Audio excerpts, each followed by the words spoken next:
Vero Beach, and welcome to another segment of, now pay attention to this, the new name of our show is Happy Yappy HD Show. Woo. So I'm hoping it's kind of similar to the other one, but I'm hoping everyone kind of gets the gist that we are now video. We are being filmed in HD. Live. So live-ish. Well, they're not going to be live really, but pretty soon we're going to be on Periscope. We're going to be shooting live on there, so that's going to be very exciting. I tell you, right now we have our very good guest. You may have heard her several other times on our iHeartRadio version, Dr. Blaine Kennedy from the Florida Veterinary League. Doctor, thank you so much for coming in. I'd love to be part of your show. You were so much fun, but the best part about it is you are so knowledgeable. You're one of those overachievers I wish I was. It's PhDs up the wazoo. Well, I just have a DVM, but I do have a master's. Yes, now you are a marine biologist. Yes. And keep going. And a behavioral ecologist, and a marine veterinarian, an aquaculture or fish vet. Mm-hmm. And I treat all things that can come in the hospital at my hospital here in Vero Beach. And I like to specialize in a lot of skin problems and behavioral issues, but I see anything that can come in the clinic or pull into the parking lot. So, and that means, and of course you're also a veterinarian. Right. So, and that's at the Florida Vet League. Yes. Which we're all familiar with. What I think is so amazing about the Florida Vet League is I was in there, I wander around behind the scenes, nobody told me to get out yet. Right. And one of the doctors came in the back and had a question about a medication and an issue with a dog, and three of you doctors were all standing there in the hallway impromptu trying to figure out what was going on and the best course of treatment. Right. And I think that's one of the most outstanding parts about Florida Vet League is you have so much great minds to consult with. Yes. Rather than some clinics with just one or two vets. Well, even the clinics with multiple doctors, I don't think maintains the level of camaraderie between the veterinarians, that we deeply respect one another's opinions and actively seek to discuss medical cases. And it's not like, you know, some are better than other vets, but you all excel in different areas. Yes, and there's quite a lot of overlap as well. Right, and you pull from that knowledge also. That's correct. Right. So that's so skin problems are so prevalent this time of year, and that's definitely one of the things we're going to be talking about. Right. But obviously we all know that there's a hurricane, maybe not be coming. You know, it's the season. It's just enough to aggravate me. Oh yes, it's enough to screw up everybody's vacation plans and what you're going to do this weekend. I had to cancel mine for South Florida already. Right. My husband's been glued to the Weather Channel. I come home and he won't stop watching it. Yeah, no, that's how it is at our house too. But so I want to veer our conversation a little bit more to hurricane preparedness for our pets. Right. You know, and a lot of what we do for our pets is the same thing we do for ourselves. So yes. I have my little duffel bag, let's say, and in my duffel bag, which is my hurricane emergency kit for my pet, what do I have in there? You have proof of vaccination. So in it, I like to keep everything in double Ziploc bags. So in my double Ziploc bag, I have a current printout of medications the animal is on, and when that animal has received all their vaccines. So I can go anywhere and show them what all the meds are and what all the vaccines are if I have a problem. And then in another bag, I will have anti-anxiety medications. Should you have to go through the storm with the pet, and that pet has storm anxiety, absolutely, you want some good meds ready. And there, I don't think there's any problem calling up your veterinarian and asking for a 5-day supply of anti-anxiety medication. Right, and it's kind of like a, you know, one for them, two for you. Yeah, absolutely. Kind of because if the storm hits you, you have a week to 2 weeks of no electricity and having to deal with that. Your fence may be down, you may not have a safe place to walk the dog. There were a lot of, after the last hurricanes that hit us, we had large puddles. They were unsafe for the animals to go in. You know, you have to have a leash, a collar, and you should have a harness. Yes. You should have definitely a harness. Because collars, a lot of us in Florida don't walk our dogs very much, and those collars are not tight-fitting, and they're not safe to walk dogs in. And you don't want to yank them by the neck out of a puddle. You want to pull them out of the puddle physically. Right. And if your pet all of a sudden gets freaked out and scared and something happens, I don't care what collar you have on them, they're going to pull out of it. They're going to pull out of it, right. You want a harness. You can have a harness and a collar. Right. I mean, it's just a safety factor. And then remember, there can be down power lines. You really have to worry about that. And, you know, I also think it's handy for animals that have probably stress-related colitis in the past or have sensitive stomachs, that you have at least a 3-day supply of anti-diarrhea medication. Yeah. Can we use something over the counter, or would that be a prescription? I prefer not to use Imodium because because in young animals it can cause trouble with the bowel. So in mature animals it's fine, but you don't want to shut down the bowel because then they can start vomiting. What about like so if you overdose, kaopectate? you can do kaopectate. Do they even sell kaopectate? Yes, they do still sell kaopectate. It's great. It works very helpful. You follow the same directions on the bottle for the kaopectate that you would for yourself or a child. And basically a dog or a cat gets a human dose, a child dose. Would you recommend though a prescription of like Metro? Yes. Or something? Or yes, some metronidazole or some amoxicillin to have on hand should somebody get a cut. You know, a lot of people get, or dogs and cats get little minor flesh wounds after a storm. There's a lot of debris out there. Right. You want enough antibiotics for a week. I don't think that's unheard of to ask for from your veterinarian.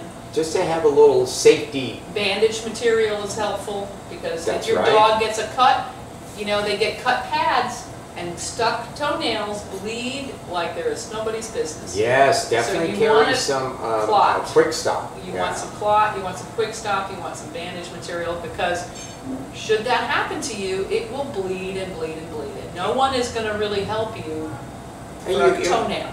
That is not particularly an emergency. You could be at a rest stop. You could be anywhere. Yes, right. So we've got bandages, medication, and if your dog is on medications, make sure you at least have a 2-week supply. A 2-week supply of medications if your pet is like a heart patient, diabetic.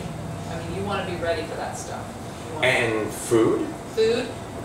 All these dogs on homemade diets, what I tell everybody, all my clients in Florida, it's makes me anxious when dogs are on homemade diets in Florida because the storm season comes around, your refrigeration goes out, what are you going to feed that dog?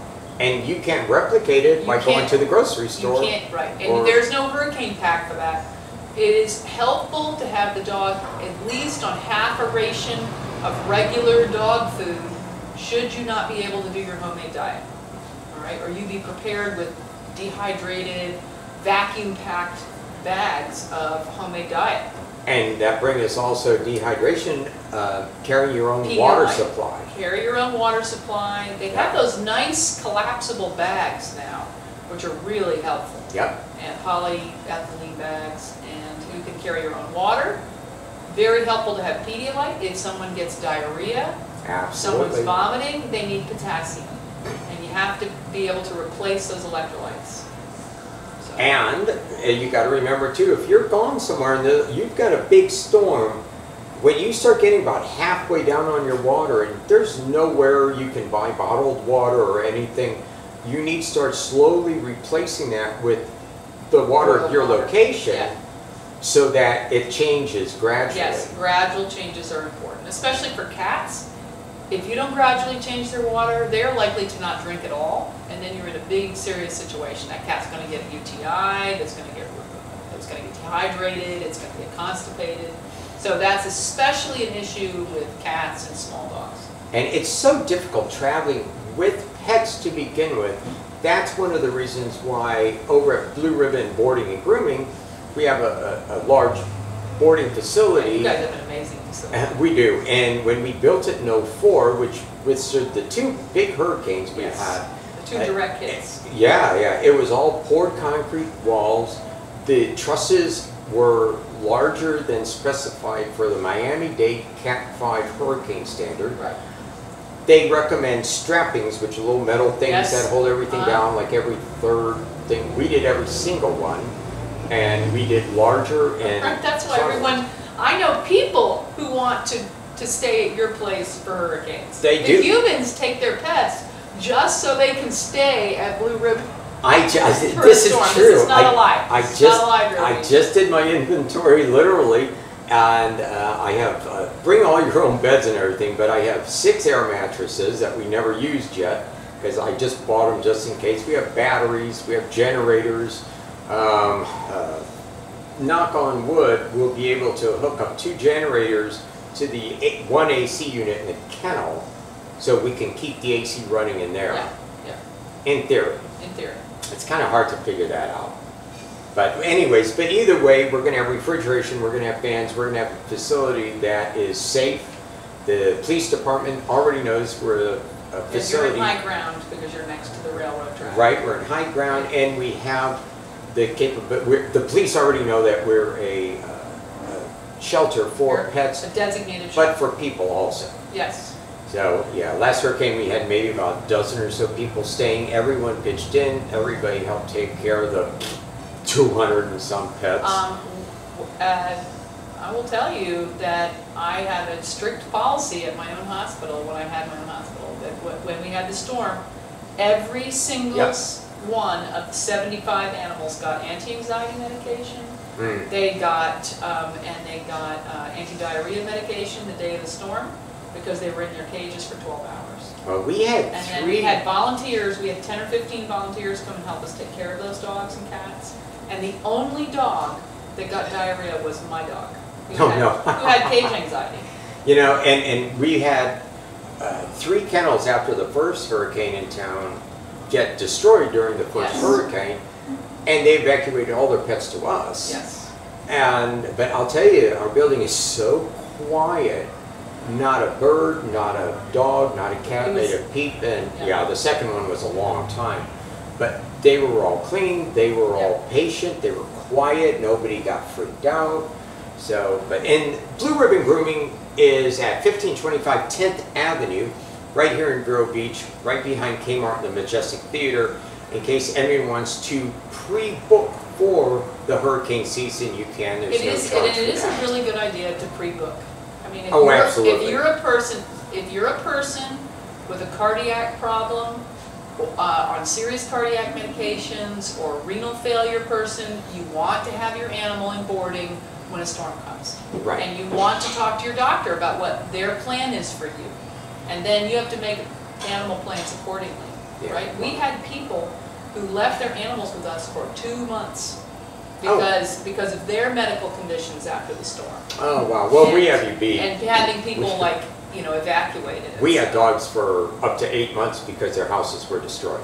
But let's recap before we run out of time. Let's recap everything that's in our emergency bag, which we should keep anyways, not necessarily because of a hurricane or. So what I do with my own food during the summertime is I have a bag of reserve food. I have 2 bags of food at one time. I'm using one, the other one is in storage. As soon as that one gets opened, I go get a second one. So that I always have 1 bag of food in reserve. It's a good idea. Right, and I have a box that fits tightly, that is a waterlocked box with all the animal supplies in it. With everything double ziplocked. Yep. Yeah, because you never know what you're walking into. We were at a dog show once in Louisiana when a hurricane was coming up through. It wasn't Katrina, but coming through New Orleans. We were maybe about 100 miles inland, but they were evacuating everyone from New Orleans to the convention center we were at. Yeah. And it got scary real fast. Yes, Thank God we were in a motorhome, so we just booked it. We couldn't cross over to I-10 to get home because they were all one-way streets. Yes. We had to go up to Atlanta, but we couldn't find a spot to pull over into a rest stop because all the open spaces they had reserved for the buses. And there were people, as we kept driving towards Atlanta very late at night, people parked just on the sides of the road, just sitting there. Yes. They had nowhere to go. They had nowhere to go. And a lot of people had pets with them. A lot of people. Nobody's going to abandon their animals. And nope. According to the recent statistics, where all these older folks' homes and all of these retirement communities used to not allow pets, Yeah. More than 60% of them allow animals now, and more than 40% of the residents have pets now. They do. So there are a tremendous number of animals in residence now at these facilities. So just because we haven't had a hurricane in a long time, don't be complacent. Get your stuff together, get your emergency kit together for your pets and for yourself, and stay safe. Thank you so much, Dr. Kennedy, for coming in today. Thank you, Mark. I really appreciate it. We had so much fun, and we will be back with another episode next week with the Happy Yappy Show HD. I still haven't got it right yet. Thank you all for tuning in. Bye-bye.